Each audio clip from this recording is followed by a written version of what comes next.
I just want to say hello to anybody that's new to the channel, probably after the PayPal video. Cheers for the support on that one. Tried something a bit different there. Usually do kind of vloggy videos on this channel. Occasionally try something a bit different. And a few people complaining, saying they didn't like the way that kind of message was presented. But I say to those people, do it yourself. Go out there and spread the word on these issues that excite you. This is what grassroots looks like. You know, everybody talking about issues that they find important that aren't getting covered by a mainstream media that is overtly and explicitly now part of the establishment. So not a separate entity designed to tell truth to power. I'd say that's a main theme through this channel, if you're new to me, is this idea of supporting efforts to tell truth to power. So that's whistleblowing efforts, things like WikiLeaks. I've been arguing that a lot, very supportive.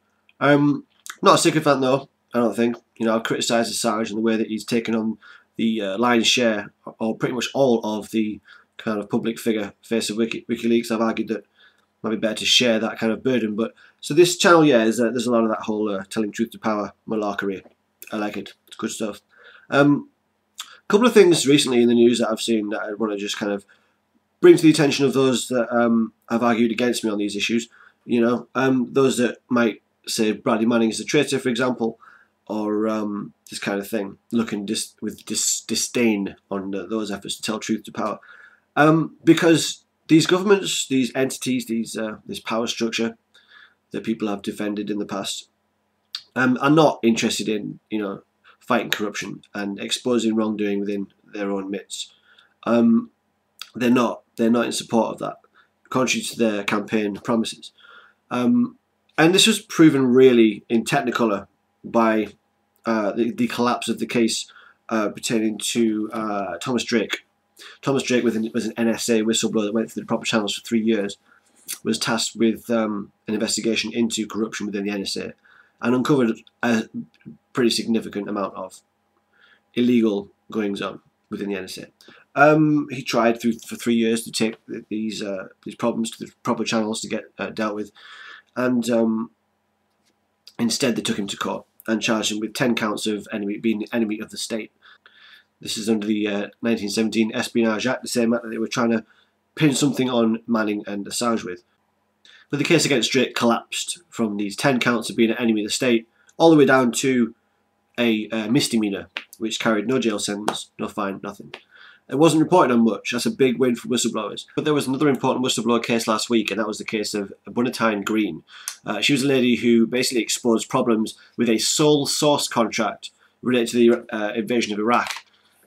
She's won nearly £1 million settlement now after having been wrongfully demoted after trying to expose this fascist machinations within the military-industrial complex there. It's basically, it was a Halliburton subsidiary getting a deal, you know, to provide weapons for the invasion, kind of, you know, in the back room, kind of, so to speak.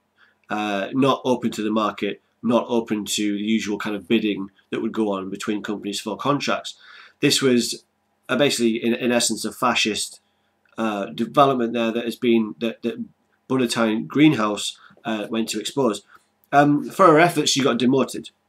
So yeah, you know, Thomas Drake, Bunnatyne Green now, and there's others as well that we could name. So in that context, you know, those that have criticised WikiLeaks and Bradley Manning, can you understand that there is a context here of there being no support even for the most high-level, most legitimate whistleblowers? We've seen again and again that efforts to tell truth to power are not being supported, but more than that, that they are being systematically opposed, whether it's official or whether it's you know, outside and going straight to the press.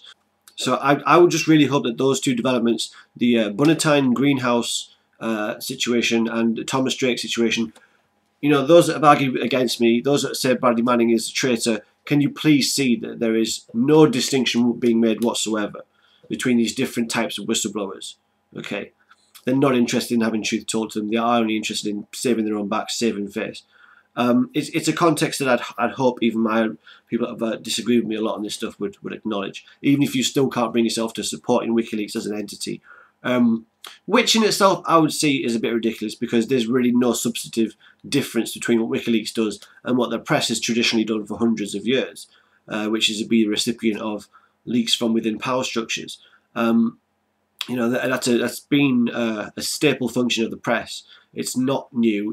WikiLeaks didn't invent it. So I see this opposition to what they do there as misguided at best. I think the valid reasons for opposing an entity like WikiLeaks are slowly vanishing. And I do also get behind ideas like Anonymous. I think you've seen quite clear ethical and political motivations behind what they've been doing there, although the jury is still out on whether or not the technically illegal actions are helpful or a hindrance. They certainly promote some of the perfectly legal, constructive efforts that the wider population can get involved in. You don't need to have tech skills to get involved in these political and ethical movements. So I think, those that have been kind of part of the anonymous culture for a long time, who mock these ideas to kind of bring those messages out to a wider audience, you're kind of just missing the point, really. I think it's just a healthy way to go about things. There's far less political activism, there's far less civil disobedience even, and people have forgotten, the worth of pushing back the boundaries against an encroaching totalitarian government. Because they will keep pushing. If they see it as a battlefield, they will keep pushing forward and digging their heels in. And it's up to us to make sure we build the right trenches and push forward ourselves. So yeah, I think there's certainly some perfectly legal efforts that people can get involved with, and PayPal was one of them. Consumer power is one of the biggest weapons we have, and if enough people get involved in a specific action such as PayPal, yeah, you can send a pretty clear message to any company that has given itself over to kind of fascist machinations and getting in bed with the governments that are all trying to screw us all over right at the same time. So one last news story that I've seen this week that I want to leave you with is, and again it's something that probably hasn't been reported on too much, at least the significance of it really, is that the latest bombing campaign carried out by NATO in Libya has turned it from a no-fly zone into a no-TV zone. So yeah, they bombed some TV aerials with the obvious rationale of saying that it could be used to spread propaganda to incite violence on the airwaves. So my question to NATO would be, when are you going to start bombing CNN, MSNBC, Fox News, BBC? Because a lot of the Western media has done a pretty bloody good job of inciting violence on the airwaves. In the national security of the United States, the way to deal with this is pretty simple. We got special ops forces. I mean, a dead man can't leak stuff. This guy's a traitor, a treasonist, and he has broken every law of the United States. The guy ought to be, and I'm not for the death penalty, so if I'm not for the death penalty, I only want to do it, illegally shoot the son of a That's what I'd like to see, a little drone hit Assange, right? I do not believe in leaks.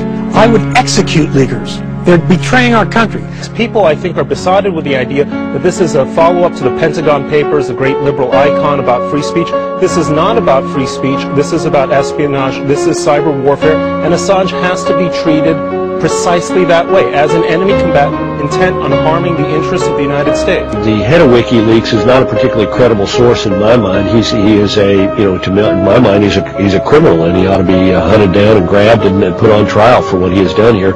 Former Alaska Governor Sarah Palin wrote on Facebook yesterday, quote, "The latest round of publications of leaked classified U.S. documents through the shady organization called WikiLeaks raises serious questions about the Obama administration's incompetent handling of the whole fiasco. Why was he not pursued with the same urgency that we pursue al-Qaeda and Taliban leaders?" A number of federal laws have been violated, including transmitting defense documents. Eric Holder in New York Times, that would be 18 U.S.C.